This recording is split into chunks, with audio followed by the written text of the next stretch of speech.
السلام علیکم ورحمۃ اللہ.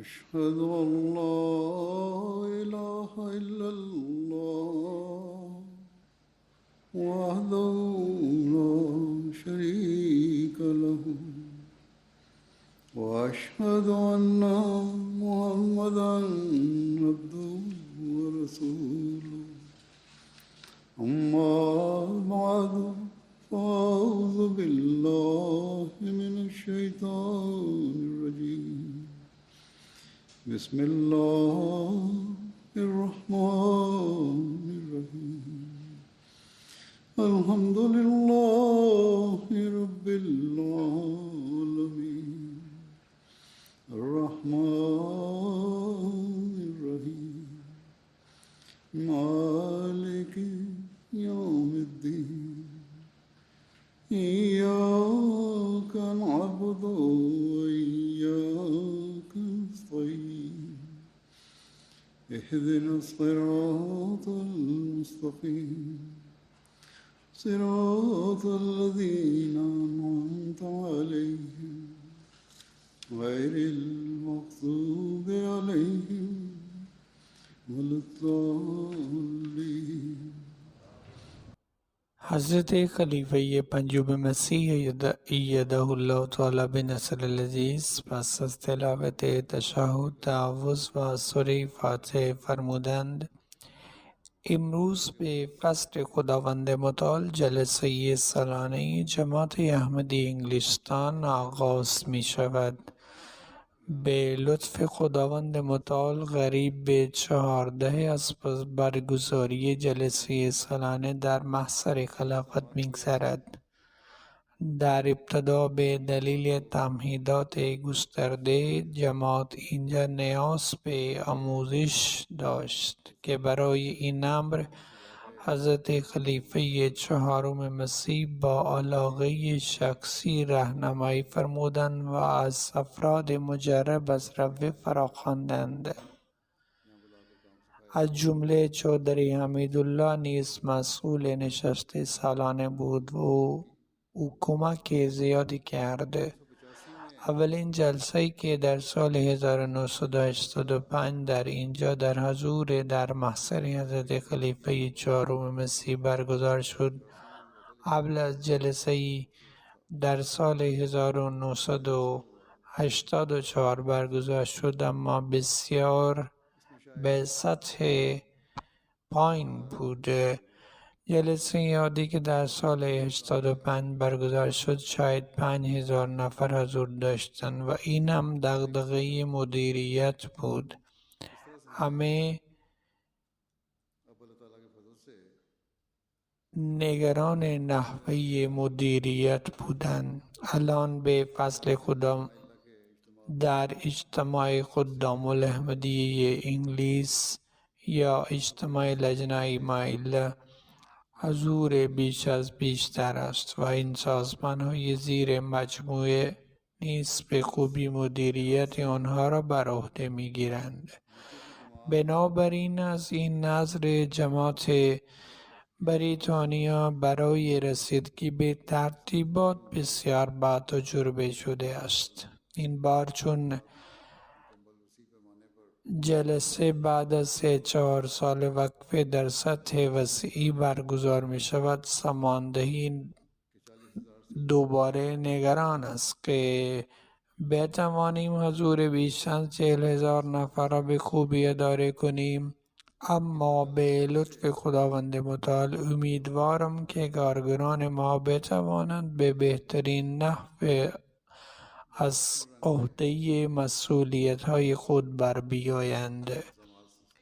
ماشاءالله نه تنها مردمی که اینجا زندگی میکنند بلکه بچه‌هایی که اینجا به دنیا آمدن و بزرگ شده‌اند که الان جوان هستند یا به سنی رسیده‌اند که میتوانند به حواسشان کار کنند، آنها به اندازه کافی با تجربه هستند تا کار خود را به نحو و احسن انجام دهند. یک شنبه گذشته نیز تنظیمات ایجاد شده تا آن زمان را بررسی کردم و به فضل خداوند متعال همه جا در هر بخش داوطلبانه را بسیار کوشا و آگاه بگارشان یافتم و به فضل خداوند متعال نگرانی برطرف شد. این نگرانی که بعد از یک وقفه جلسه در سطح بسیار گسترده برگزار می شود و کمبودهای اداری وجود ندارد. همیشه تمرکز خود را بر جذب برکات بگذارید. کار ما با هیچ یک از هوش و تجربه ما انجام نمی شود، بلکه صرفاً به لطف الله تعالی انجام می شود. به همین دلیل با در خطبه آخر به مسئولان به اختصار عرض کردم که با پیروی از تعلیم خدا و رسولش، با سخت کوشی و اخلاق عالی و استعانت از خداوند از هر کارگر و هر سرپرستی باید عمل کرد. کار خود را و هنگامی که انجام شود خداوند تعالی نیز برکت می دهد. ما فداکارانه خود را برای خدمت به میهمانان حضرت مسیح موعود علیه السلام که برای اهداف صرفاً مذهبی در اینجا جمع شده عرضه کردیم. پس باز هم از مسئولان میخواهم با حفظ روحیه‌ای که همه خود را برای خدمت رسانی کردن هرچه بیشتر به وظایف خود عمل کنند و هر جا که حق دارند به مهمانان خدمت کنند. این نیز فراموش نشود که ما نیز باید حق عبادت خدا را بپردازیم، نماز خود را حفظ کنیم و با استفاده از محیط هر لحظه سعی کنیم خود را پاک نگه داریم. نباید تصور کرد که فقط با انجام وظایف به هدف خود رسیده ایم. بدون عبادت هدف ما محقق نمی شود. بنابراین کودکان، مردان و زنان جوان، مسئولان نیز باید نسبت به پرداخت این وظایف اهتمام داشته باشند. پس از آن امروز می خواهم چند نکته را به مهمانانی که به جلسه آمده‌اند بگویم.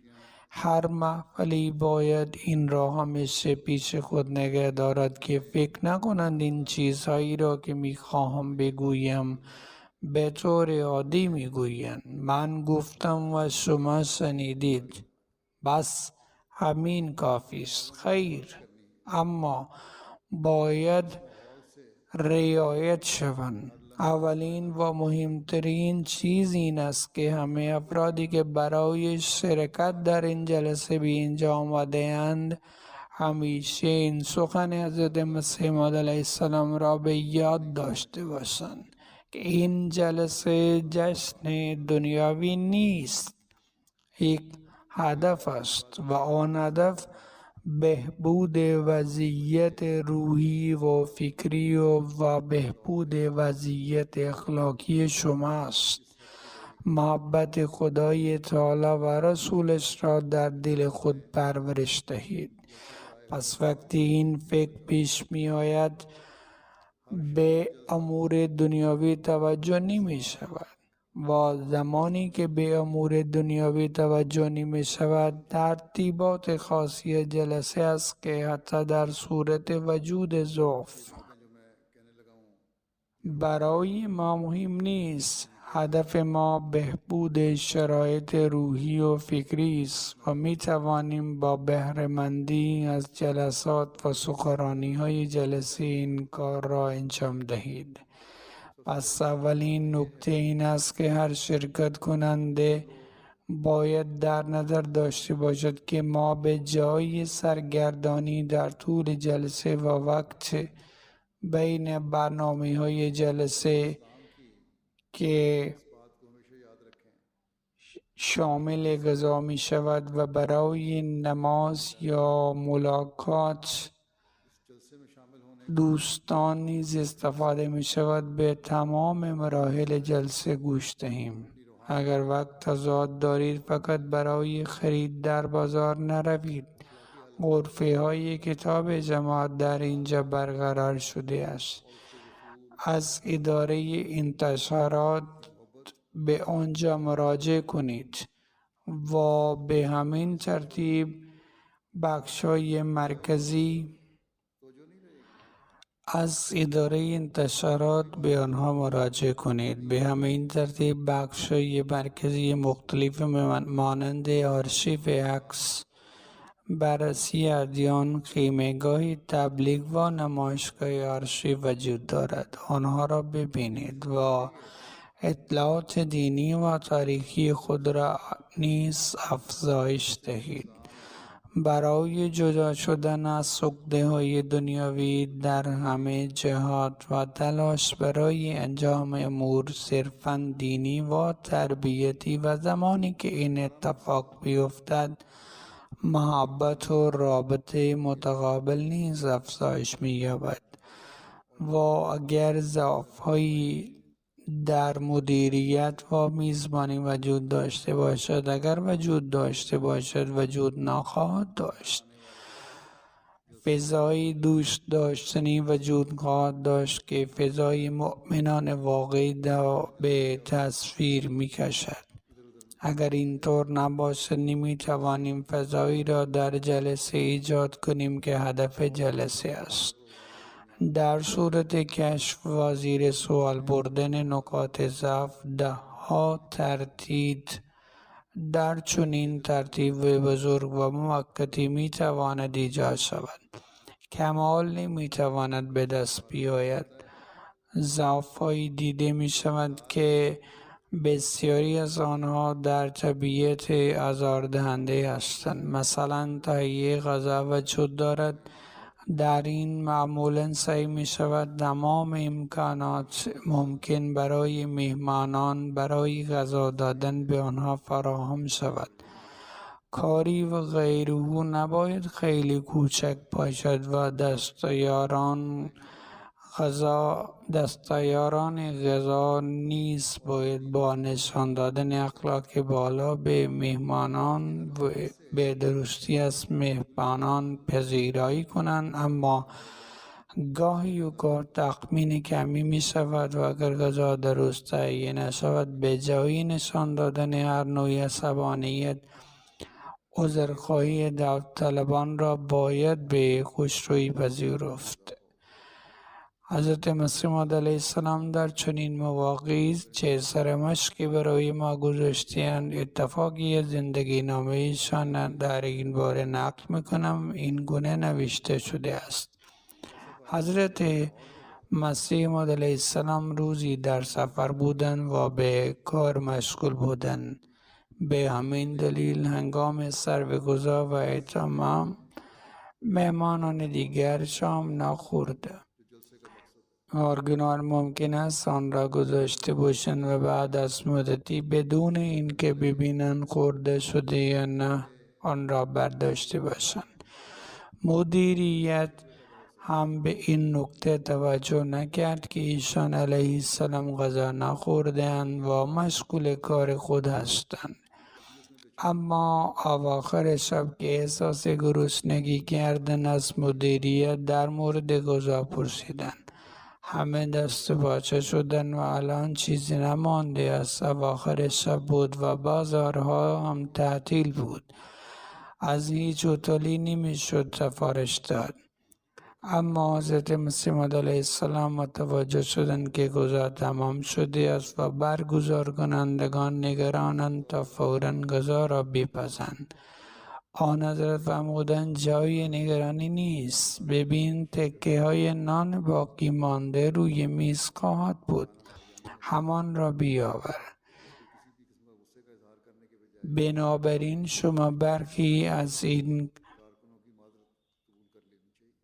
نان باقی مانده را خوردند و از مدیریت دلجویی کردند. راویان میگویند اگر حضرت مسیح موعود علیه السلام در آن زمان دستور پخت غذا را میدادند برای ما مایه افتخار بود و ما به این کار افتخار می کردیم که فرصت خدمت پیدا کرده ایم. در این برکات بود، اما او درد ما را احساس کردند. پس این مثالی است که اگر در وقت مقرر به غذا نرسیدیم باید آن را پیش روی خود بگذاریم. شما آنچه به شما داده می شود بخورید. گاهی اوقات غذا تمام می شود و عدس بالفاصله پخته می شود، زیرا به راحتی و سریع پخته می شود تا مهمانان گرسنه نمانند و مهمان باید آن را با خوشی بخورد. همینطور این درس را هم داد که نان هدر نرود. می دانست که مردم تکه های نان میگذرند. گفتند بیاورید من میخورم. بنابراین در اینجا نیز به مهمانان میگویم که نانواها تمام تلاش خود را میکنند که نان را خوب بپزند، اما گاهی ممکن است خام یا سوخته بماند.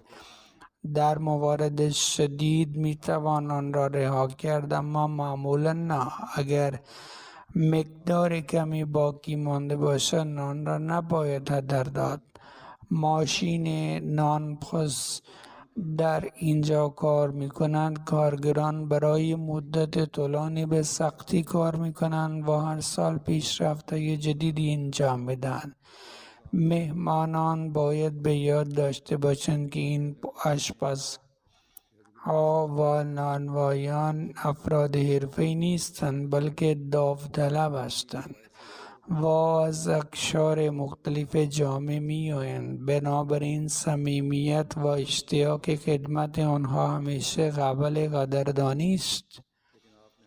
نشان دادن اخلاق بالا، نشان دادن خوش اخلاقی، به هم لبخند زدید. فقط کارگرانی نیست که روحیه فداکاری برای دیگران داشته باشند. مهمانان نیز باید به این امر توجه ویژه داشته باشند. اگر اخلاق نیست پس هیچی. تنها با خوشرفتاری کارگران نمیتوان محیط را آرام کرد، بلکه همه حاضران باید رفتار خوبی از خود نشان دهند.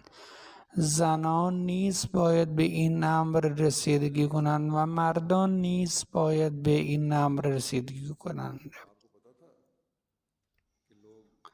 دفعه قبل این حدیث را نقل کردم که تبسم، لبخند جز ایمان است.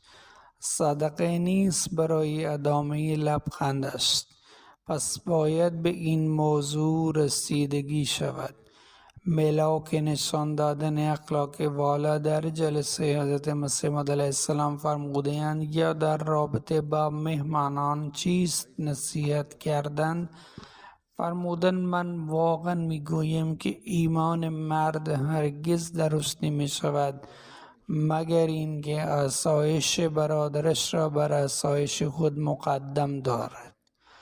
اگر یکی از برادرانم با وجود ضعف و بیماری روبروی من روی زمین بخوابد و من و وجود تندرستی بر تخت تسلط کنم تا او ننشیند متاسفم.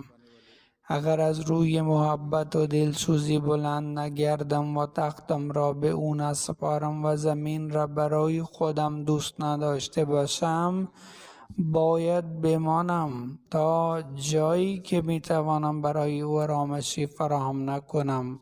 و اگر یکی از برادران دینیم سخنی تند بگوید به من با خودخواهی او پس حیف است. برای حال من این برای محیط جلسه نیز بسیار مهم است.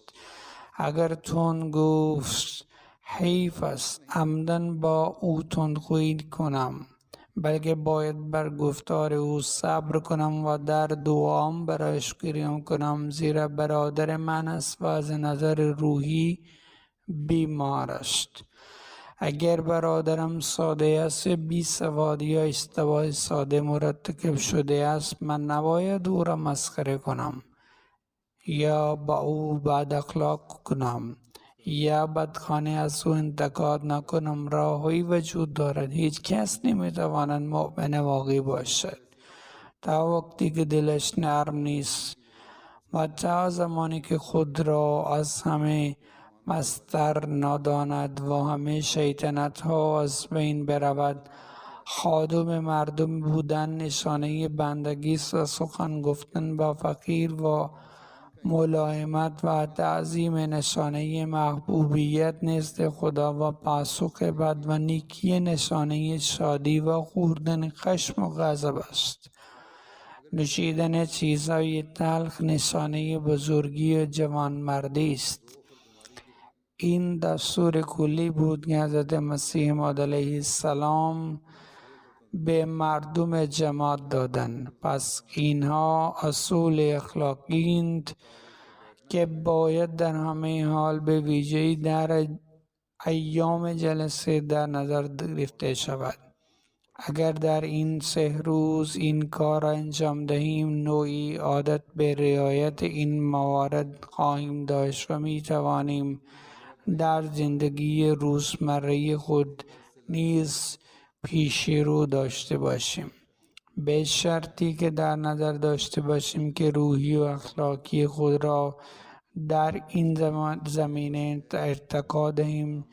جلسه برگزار شد. این فکر آن جامعه زیبا را برای همیشه برپا خواهد کرد که به حقوق دیگران توجه را مبذول خواهد کرد. آنچه در جلسه یاد گرفتم، ترجیح دادن برادرت بر خود کار بی اهمیتی نیست، کار مبارزه‌ای بزرگی است.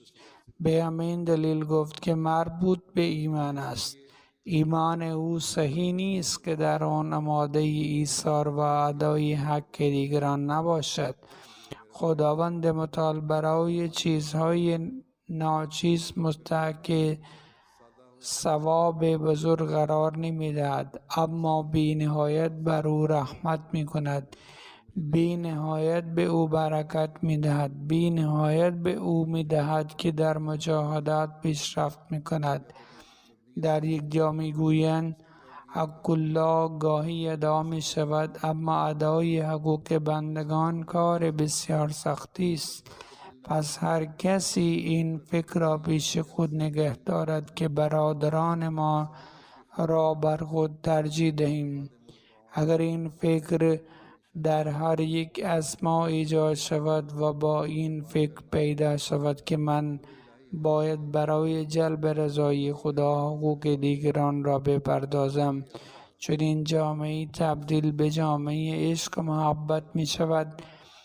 فقط 3 روز جلسه برای ابراز این عشق کافی نیست، بلکه تمام زندگی مصداق عشق می شود. چه نصیحت های زیبایی برای برپای این جامعه پاک کردند. گفت اگر کسی با کلمات تند صحبت می کند و رفتار من هم همینطور است، حیف بر من است. به جای تندگویی با او برایش دعا کنم. این همان جامعه است که اسلام می‌خواهد آن را ایجاد کند و این همان جامعه است که حضرت مسیح موعود علیه السلام می‌خواهند در پیروان خود ببینند. چه زیبا بیان کردند که هر که بدی دارد از نظر روحی بیمار است. این وظیفه من است که او را درمان کنم یا شفا بدهم. حال این فقط برای اصلاح دیگران نیست، بلکه برای اصلاح خود است، بلکه بیشتر از دیگران برای اصلاح خود است که بیماری روحی دیگری تنها زمانی قابل درمان است که خود شخصی از بیماری رهایی یابد. پس برای دوری از این بیماری ها باید از سرزنش دیگران پرهیز کرد. باید دلت را برای دیگران نرم کنید. انواع تکبرها را باید از درون زدود. بنابراین میزبانان نیز باید به آن فکر کنند و میهمانان نیز باید به آن فکر کنند. اگر سعی کنیم اشتباهات دیگران را نادیده بگیریم و فضایی از امنیت و دلسوزی ایجاد کنیم، این 3 روز به دستیابی به هدفی تبدیل می شود که برای آن در اینجا جمع شده ایم. گاهی کینه توزی حتی در مورد مسائل پیش پا افتاده ایجاد می شود و چنان فضایی ایجاد می شود که شروع به بد گفتن به یکدیگر می کنند و حتی به هم می خورند. اگر قرار است این فضا ایجاد شود و احساسات کنترل نشود، بهتر در جلسه حاضر نشوند. و همینطور اگر مسئولین نمی‌توانند این وضعیت را کنترل کنند، نباید برای مسئولیت بیایند. شکایت به ویژه در مورد ترافیک زیاد است. جای پارک محدود است. پارکینگ بسته به تعداد ماشین ها داده می شود. این بار ممکن است ماشین‌های بیشتری باشند و ممکن است جا محدود باشد. هر مهمان باید در حین همکاری هنگام اذان به جای دیگری ترک کند. عموماً به فضل خدا مردم همکاری می کنند. تربیت اعضای جماعت به فضل خدا چنین است، اما برخی از خانه‌ها چنین هستند. اگر دیر به محل اجتماع می رسند، چنین افرادی به هر حال باید مواظب باشند. اگر چنین محدودیتی برای جلسه وجود دارد و کسانی که در حال انجام وظیفه هستند نیز به جای این که با چنین افرادی بحث کنند زودتر بیایند. خدا کنند حتی یه نمونه رفتار خشن را ببینیم. انشاءالله خداوند به میهمانان کمک کند تا کارمندان را هیچ بخشی را به درد سر نیندازند و خداوند روحیه کارگران را نیز افزایش دهد. خداوند متعال این 3 روز را نه تنها روزهایی قرار داد که ما سرود بخوانیم و شعر بخوانیم و سروده های عاشقانه و اشکانه بخوانیم، بلکه با آموزش این 3 روز بیدار شوند که چنین فضای عاشقانه ای را برقرار می کند. عاطفه در جامعه که در جامعه واقعی و اسلامی وجه تمایز است. حضرت مسیح موعود علیه السلام بارها و بارها در مناسبت‌های مختلف به ما یادآوری کرده‌اند که افکار پاکی داشته باشیم و فقط حاوی خیر و پاکی است. در یک جا ضمن تذکر به میهمانان که به وظایف خود توجه کنند و افکار پاک را حفظ کنند میگویند: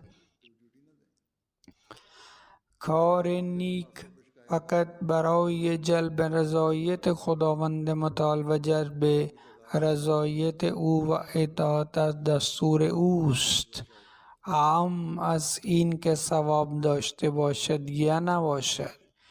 ایمان تنها زمانی کامل می شود که از نجواها و توهمات در می خیزد.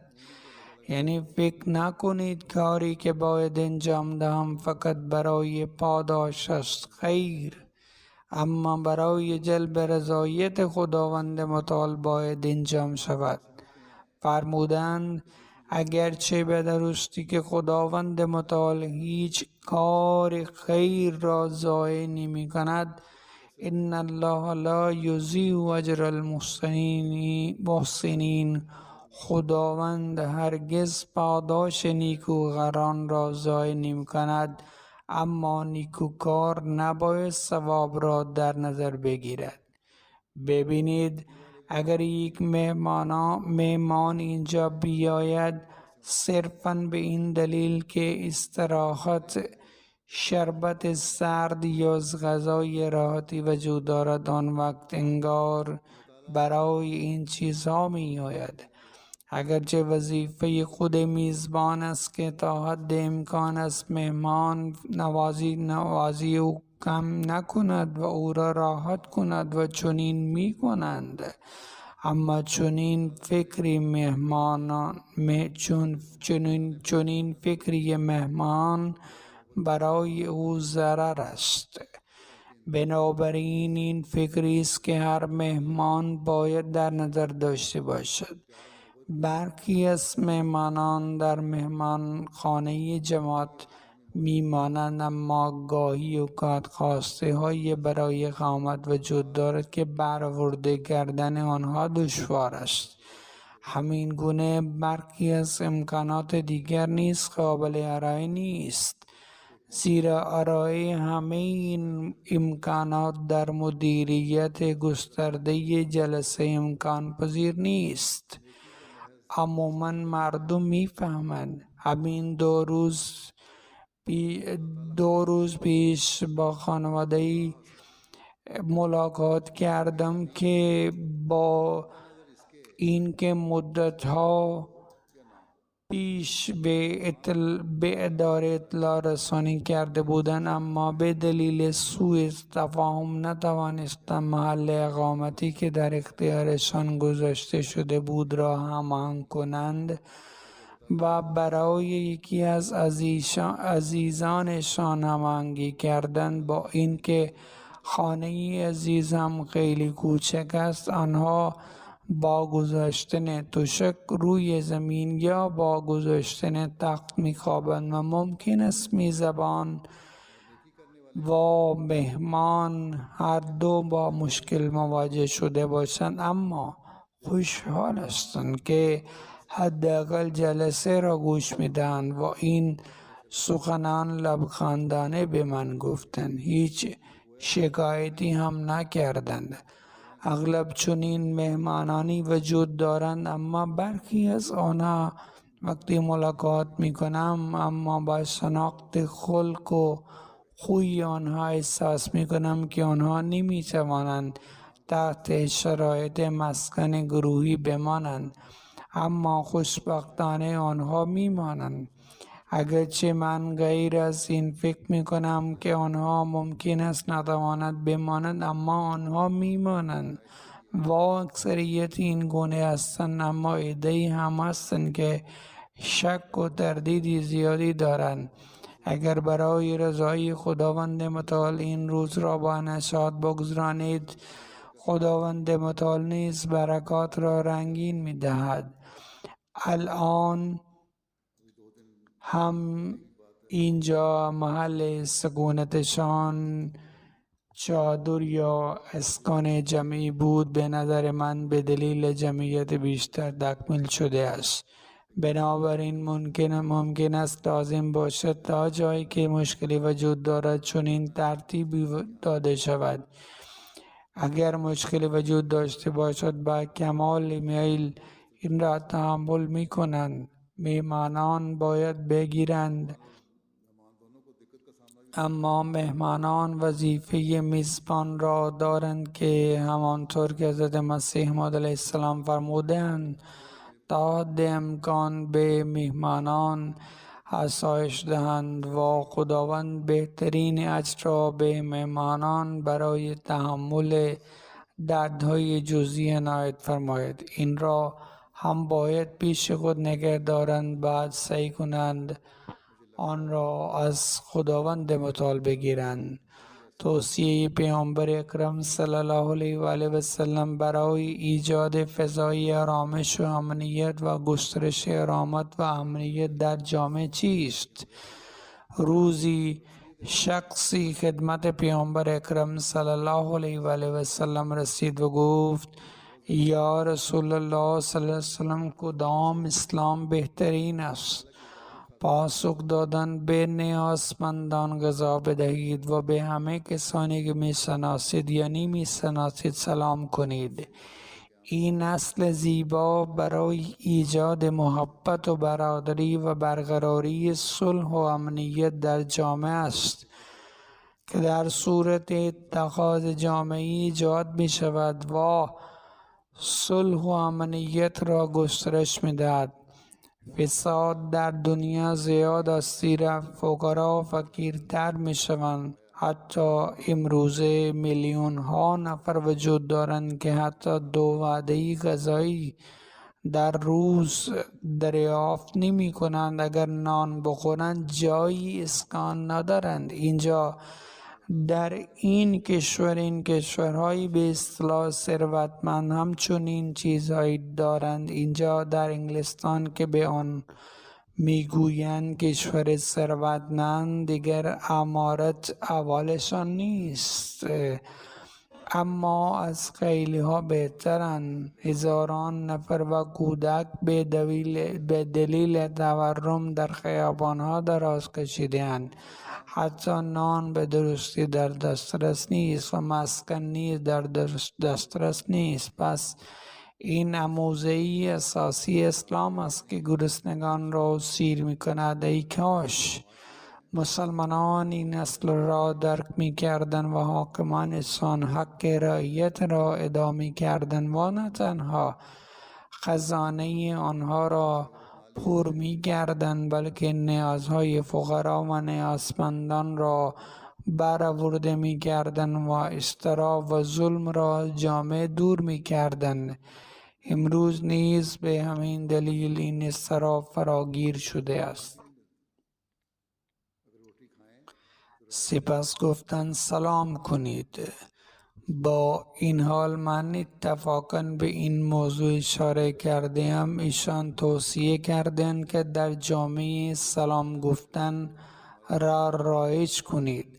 سلام گفتن فقط شفاهی نیست، بلکه وقتی انسان از صمیم قلب سلام می کند به فکر گسترش صلح نیز می افتد. او هم نسبت به من به هم احساس خوبی دارد و برای رفع رنجش تلاش می کند و دعا می کند. پس در این ایام هر احمدی سعی کند پیام صلح را منتشر کند، سلام علیکم را پیشه کند و برای یکدیگر حس خوب ایجاد کند.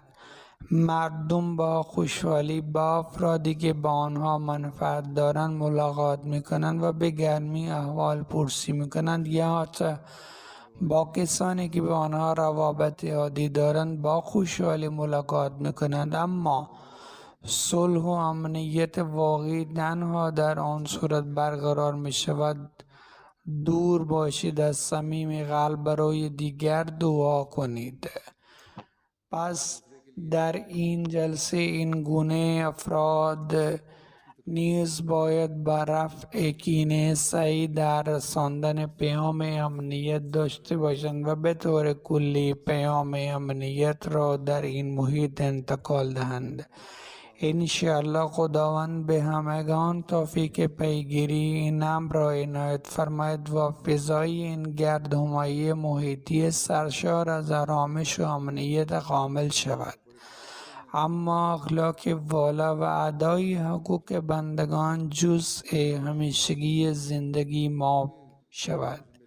همچنین توجه را به مواردی کلی از نظر ترتیب جلسه بیان می کنم که همه باید به آن رسیدگی کنند. اولین نکته این است که شما باید بدون سر و صدا و با دقت به جلسات جلسه گوش دهید و سعی نکنید که فقط به برخی از سخنرانی ها گوش ندهید و فقط به برخی گوش دهید. حضرت مسیح موعود علیه السلام از این که سخنان برخی از سخنرانان پسندیده و برخی دیگر شنیده نمی شود به شدت ناپسندیدند. سخنران با تلاش فراوان سخنرانی را آماده می کنند. همه شرکت کنندگان باید با شرکت در تمام جلسات سعی کنند از مزایای معنوی و فکری بهره مند شوند. همچنین به ذکر الهی و درود شریف در ایام جلسه توجه ویژه داشته باشید. امروز به هر حال ایام محرم است و به خصوص امروز 10 محرم است. درود شریف را باید خواند و با این فکر خواند که الله تعالی همچنان مقام و منزلت پیامبر اکرم صلی الله علیه و آله و سلم را بالا میبرد. پیامبرتان صلی الله علیه و سلم موفق و پیروز باد. خداوند صلی الله علیه و آله و سلم شریعت را بقا و عظمت عطا کند. دعایشان برای امتش مبارک باشد و خداوند این امت را از هر گونه فساد پاک گرداند. مسلمانان امروز به نام خدا و رسولش چه نمی کنند؟ اسلام را بدنام کردند. خدا بهشون عقل عطا کند و به امام زمان هم ایمان بیاورند. در دعاهای خود به یاد داشته باشید که دعا در روز جمعه قبول می شود. این به اصطلاح مسلمانان با بردن نام الله تعالی و رسولش امروز بر خاندان روحی و جسمی پیامبر اکرم صلی الله علیه وسلم ظلم کردند. اکنون این افراد این ظلم را به خاندان معنوی پیامبر اکرم صلی الله علیه وسلم و حضرت مسیح موعود علیه السلام و جماعتش می کنند. این روزها شرایط بسیار دردناکی در پاکستان حاکم است. مخالفان از هر سو به جماعت هستی می رسانند و می گویند که ما به عشق رسول الله صلی الله علیه وسلم این کار را می کنیم و احمدی ها در توهین به پیامبر اکرم صلی الله علیه و آله و سلم مقصر هستند. ایمان ما این است که پیامبر اکرم صلی الله علیه وسلم باشیم و به شرعی که ایشان آورده ایمان داشته باشیم. در واقع ما مردمی هستیم که در پاسخ به دستور پیامبر اکرم صلی الله علیه وسلم حضرت مسیح موعود علیه السلام را پذیرفتیم. معیار عشق حضرت مسیح موعود علیه السلام به پیامبر اکرم به چه سطحی رسیده بود و اینک که چگونه خداوند به این دلیل او را برکت داده است. میگویند یک بار اتفاق افتاد که مدتی مشغول خواندن درود شریف یعنی فرستادن درود بر پیامبر اکرم صلی الله علیه وسلم بودند. من معتقد بودم راههای خدای متعال راههای بسیار دقیق است. جز در طریق پیامبر پیدا نمی شود که خداوند هم می فرماید ابتغوا الیه الوسیله. سپس بعد از مدتی در حال کشف دیدم که 2 ساقی آب می آورند و یکی از درون و دیگری از بیرون وارد خانه من شده اند و چراغهایی داشتند. آب نیست بلکه نور، بلکه مشکیزه های از نور می آورند و می گویند هذا بما صلیت محمد صلی الله علیه وسلم، یعنی همه اینها ثواب نور است چون بر محمد صلی الله علیه وسلم صلوات می فرستید. پس این حالت محبتش بود و خداوند بهش برکت داد. لذا او در بسیاری جاها بیان کرد که آنچه او یافت از طریق رسول خدا صلی الله علیه و آله و سلم و با صلوات فرستادن بر او و فنا شدن در محبت او بود و چگونه مرا از خداوند حضرت محمد صلی الله علیه و سلم جدا می دانید. با این حال در این ایام به یاد خدا و به خصوص درود توجه ویژه داشته باشی. خداوند متعال هر چی زودتر این برکات را به تمام دنیا منتشر کند.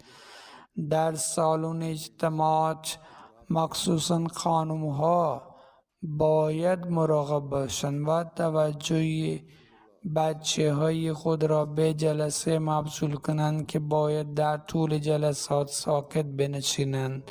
تربیت دوران کودکی همان چیزی است که در ذهن تثبیت می شود.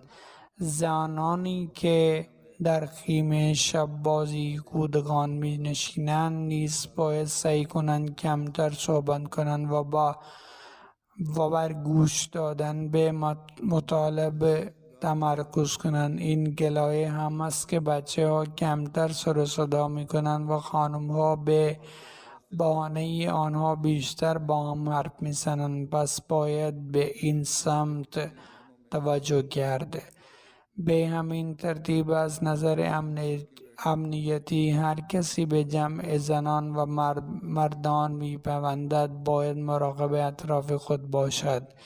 این یک ابزار امنیتی عالی است و بنابراین دستورالعمل‌های نوشته شده در برنامه خود را به دقت بخوانید و دنبال کنید. خداوند متعال به همگان این فرصت را عنایت فرماید که از این جلسه به نحو حسن بهره مند گردند و ما را از هر بدی مصون بدارد و برکات خود را بر ما جاری سازد. हर शर से बचाए और अपनी रहमतों और फजलों की बारिश हम पर नाज़िल फरमाता रहे।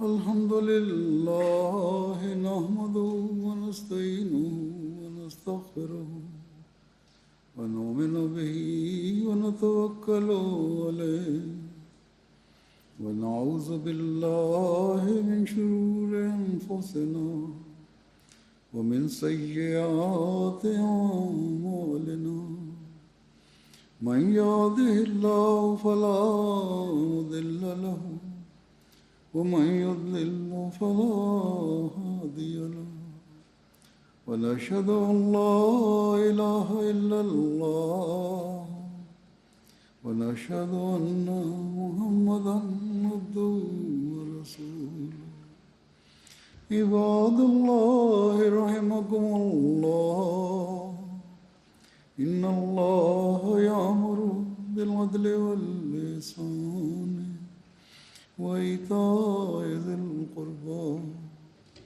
وينهى عن الفحشاء والمنكر والبغي يعظكم لعلكم تذكرون اذكروا الله يذكركم وادعوه يستجب لكم ولذكر الله أكبر.